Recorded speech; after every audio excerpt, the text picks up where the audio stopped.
Hi అండి, ఎలా ఉన్నారండి అందరూ? ఈ డిష్కి మీరే పేరు పెట్టండి కామెంట్లో.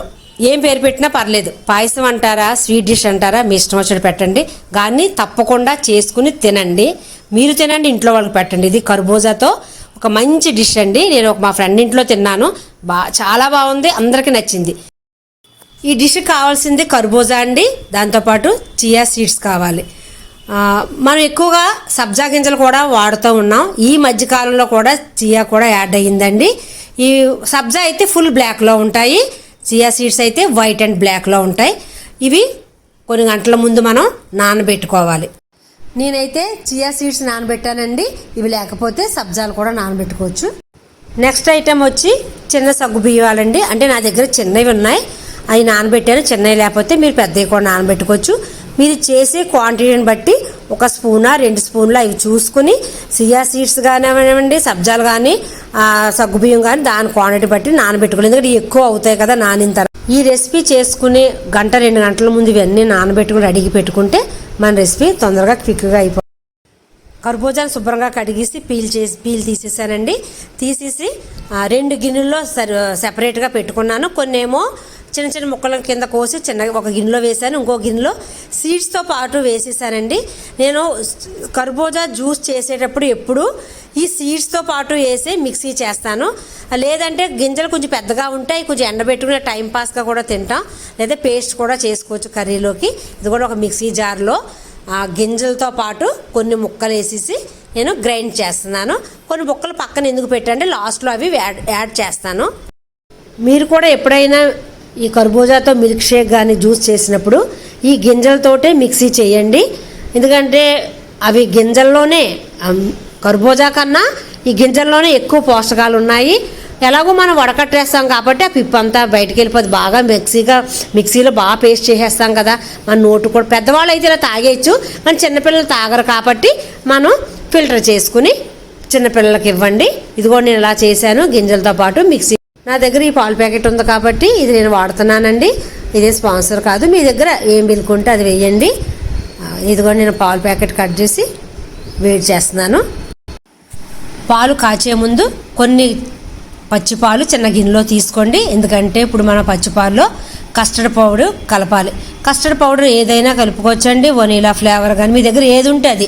నా దగ్గర వనీలా ఫ్లేవర్ ఉంది, అది నేను ఒక 2 స్పూన్ నేను చేసే ఐటెంకి ఒక 2 స్పూన్ల పచ్చిపాలలో కలుపుతున్నాను. కనవపాలు వేడి చేస్తున్నాను. ఆ కస్టర్డ్ పౌడర్ని ఉండలు లేకుండా బాగా స్పూన్తో ఇంకొక గిన్నె తీసుకుని నానబెట్టిన సగ్గుబియ్యాన్ని ఇప్పుడు ఉడకబెట్టాలండి. ఇదిగో 2 స్పూన్లు సగ్గుబియ్యం చూడండి ఎంత ఎక్కువ అయ్యాయో నానిన తర్వాత.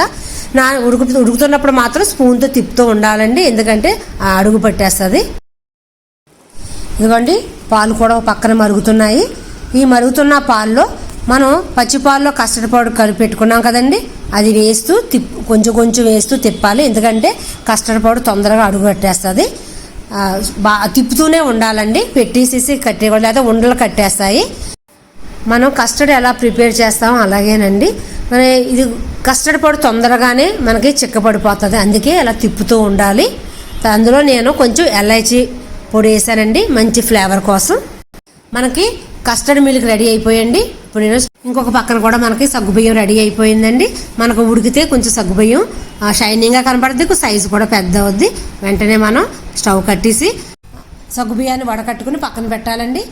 ఆ వాటర్ పడేయకుండా అందులో కొంచెం పటికి బెల్లం కానీ బెల్లం వేసుకుని తాగండి, చలవ చేస్తుంది. ఆ కస్టర్డ్ మిల్క్లో మిక్సీ కొట్టిన కర్బూజా జ్యూస్ని పాల్లో వేస్తూ తిప్పుతూ ఉండాలండి. గోరువెచ్చగా ఉన్నా పర్వాలేదు, వేడి మీద ఉన్నా పర్వాలేదు. ఇందులో నేను 2 పెద్ద స్పూన్లు కండెన్స్డ్ మిల్క్ వేసానండి.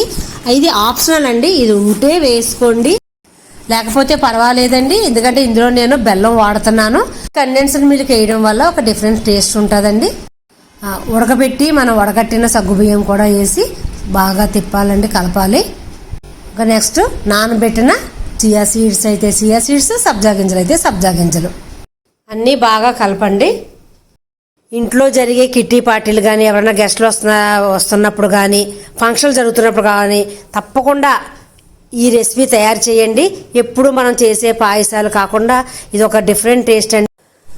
మా ఫ్రెండ్ అయితే ఇందులో ఎక్కువగా కండెన్స్ మిల్కే వాడారండి. నేనైతే కొంచెం తక్కువ వేసాను, ఇందులో ఎక్కువ బెల్లం వేసాను. బెల్లం ఎందుకంటే ఆరోగ్యానికి మంచిది కదా అని.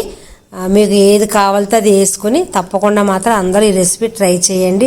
ట్రై చేసి చేసుకుని తాగి నాకు కామెంట్ పెట్టండి. ఇదిగోండి బౌల్లో సర్వ్ చేసి చూపిస్తాను. ఇలాగే సర్వ్ చేయకుండా కొంతసేపు ఫ్రిడ్జ్లో పెట్టి సర్వ్ చేస్తే చాలా బాగుంటుందండి. మనం ఆల్రెడీ కొన్ని ముక్కలు మనం కట్ చేసి పక్కన పెట్టుకున్నాం కదా, అవి ఇచ్చే ముందు పైన అలా గార్నిష్గా చేసి ఇస్తే చాలా బాగుంటుందండి. నేనైతే సర్వ్ చేసే ముందు కొన్ని మస్క్ మిలన్ ముక్కలు వేసానండి. దాంతోపాటు డ్రై ఫ్రూట్స్ నా దగ్గర ఏమేమి ఉన్నాయో అన్నీ చక్కగా చిన్న చిన్న ముక్కల కింద కట్ చేసి వేసి అందరికి ఇచ్చానండి. అందరూ అయితే చాలా బాగా, పిల్లలకైతే ఇది చాలా బాగా నచ్చిందండి. మీరు అందరూ కూడా ట్రై చేయండి, పిల్లలకు పెట్టండి. ఇప్పుడు ఎలాగ పిల్లలకి సెలవులు కాబట్టి ఇంట్లోనే ఉన్నారు. కొన్ని రోజులు పోతే స్కూల్స్ ఓపెన్ అయిపోతాయి. మనం ఇచ్చిన తయారు చేసి పంపించిన క్యారేజ్ ఎప్పుడో మధ్యాహ్నం తింటారు. ఇప్పుడు ఇంట్లోనే ఉన్నారు కాబట్టి ఇలా కొత్త కొత్త డిష్లన్నీ చేసి పెడతారని అనుకుంటున్నాను. కొత్తవారు ఎవరైనా చూస్తుంటే సబ్స్క్రైబ్ చేసుకుని లైక్ చేయండి, పాతవారు ఒక లైక్ చేయండి, షేర్ చేయండి. మరొక మంచి వీడియోతో మళ్ళీ కలుస్తానండి. Thank you.